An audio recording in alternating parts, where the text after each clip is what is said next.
Hi everyone, here's a quick update on what's happening in the garden at the moment. So we've got potatoes in 3 raised beds here, all just coming out in flower.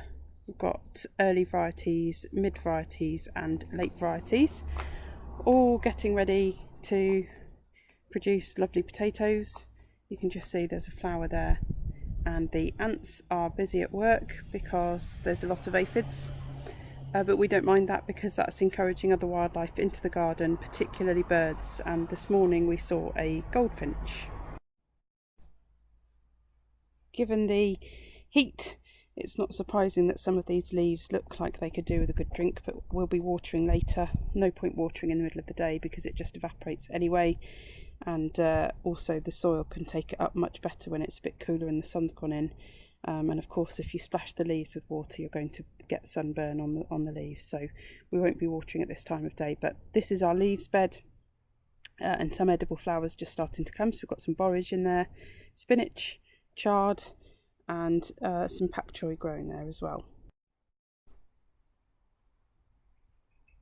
This is our winter bed, so we've got some leeks, Brussels sprouts, just coming up there. You can just see them starting to come, and we'll probably have to frame this just to protect it from butterflies and caterpillars when they get a bit bigger.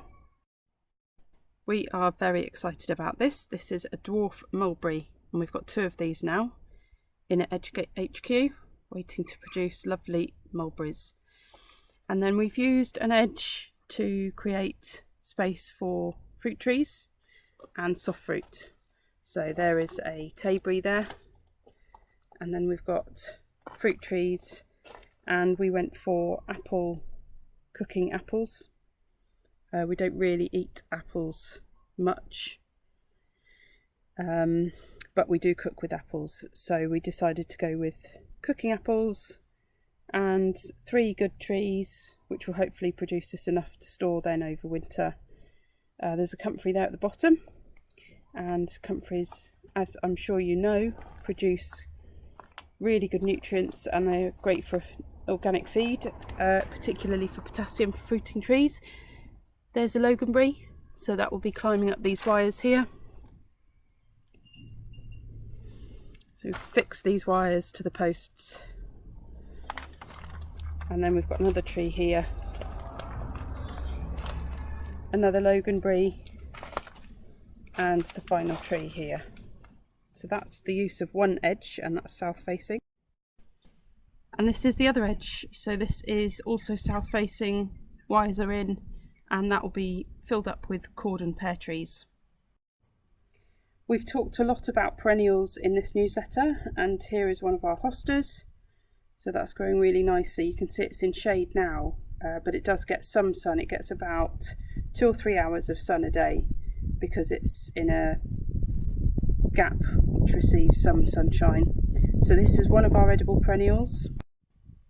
This is columbine, also known as aquilegia. So these leaves are edible. Good King Henry. The seeds, the leaves and the flowers are all edible on this one, and this makes a really good alternative to spinach, but it can also be eaten raw in salads.